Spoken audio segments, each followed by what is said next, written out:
about employees. How do you attract and retain employees, and what advice do you have to business owners? Well, I give my own people a hard time all the time because I probably have 25 VPs that answer directly to me, or basically directly to me.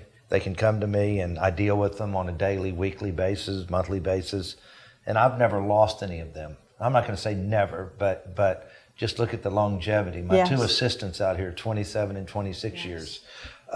You always shoot people straight, and you always tell them where they stand. And they'll all tell you, all these people have been with me a long time. That's the hardest damn person in the world to work for. But gosh, I would never want to work for anybody else. Yeah.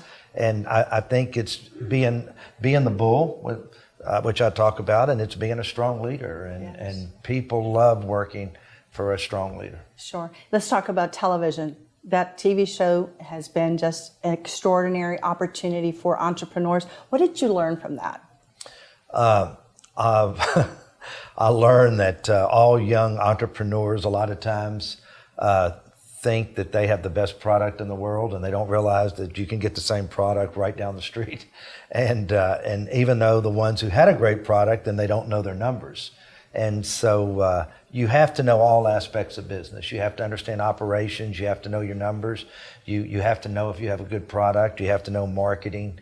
And that's why I talk about in the book, find yourself a partner who knows something that you don't know. Yes. And still my greatest advice to everybody who's made a few dollars, don't ever invest money with anybody who has less money than you. Yes. You know what's scary about this interview is that I have memorized most of your quotes. And one that I will add, which is similar to what you said, my father would always say, surround yourself with people who are smarter than you. 100%. And they can provide you with insight, and you've done that consistently. How do you keep up with over 600 restaurants and all of the entertainment and the hotels and the rockets? How do you manage that? I know you're going to say, well, I have good people. But you are such an in-the-detail person. I have good people, but also just because I give them a mission to do. Yes. I have some people in an office right over there doing due diligence on a deal I'm looking at right now, and I didn't like the questions they were asked. And right before I walked back in here, I said, do I need to run this due diligence call? Because I don't like the questions y'all are asking. I want to know this, and this. Yes. And so it's just still paying attention to the details. And when you're this big, you just have to kind of pick and choose the details you can get involved in, but that's your own instincts that tell you, where do I need to focus right now? Yes, where does my attention need to be? The folks who work for you obviously know who they're dealing with, right? 100%. But that's why this is a great project, because you got to pay attention to the details. Yes.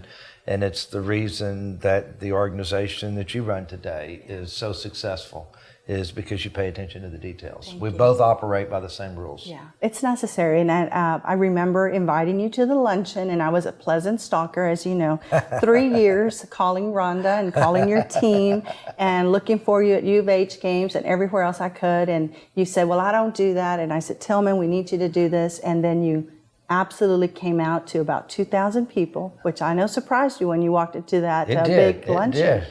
Yeah. So it was great. It was great. You were wonderful. People still talk about you coming out there and the advice you gave. Well, because I do not usually speak, and because I don't like putting something on my calendar, then I say, why in the hell did I do this? So you got me. I think it's the last time I've truly spoken to a group of people, a large group in Houston, Texas, and that was on the calendar. So. We'll maybe have to make a return visit in a few years. Well, people still talk about that and certainly see you as someone that they admire, respect, and that it's not easy coming from where you came with $5,000, a hope and a dream.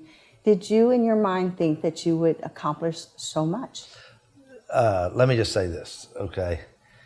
I knew that I would be successful, but you've got to remember, as I was growing up, you were in different times and a dollar meant something different. And so, were you hoping that you would have a $100 million company?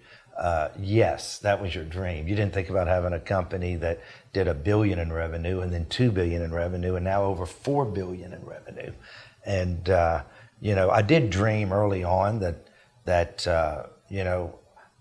I wanted a jet at 35, which I hit. That in my 20s, I wanted to get on the Forbes 400, and I hit it. And so I did have the dreams. And so, and I was never the smartest guy in the room. I can promise you that. But I just wanted it and just attacked to get it. And here we are today. I'm very fortunate. So you've attained and reached those goals. What's next? I know there are still more things you want to achieve, yes? I don't know. I don't know that I have something that I want to achieve, but this is sport to me, so I'm always looking for the next deal.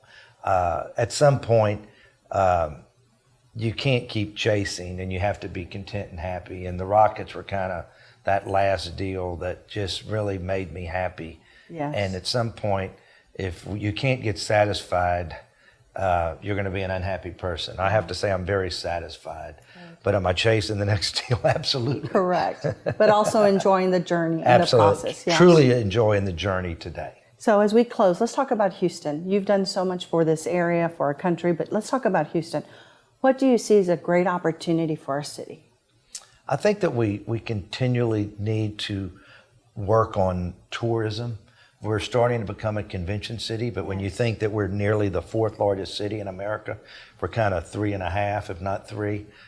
We're still like, I think, just not even in the top 20 when it comes to tourism and conventions. And I think that's something that we need to continue to drive. I wish we were a little bit more of a diversified city when it comes to different industries that were in the city.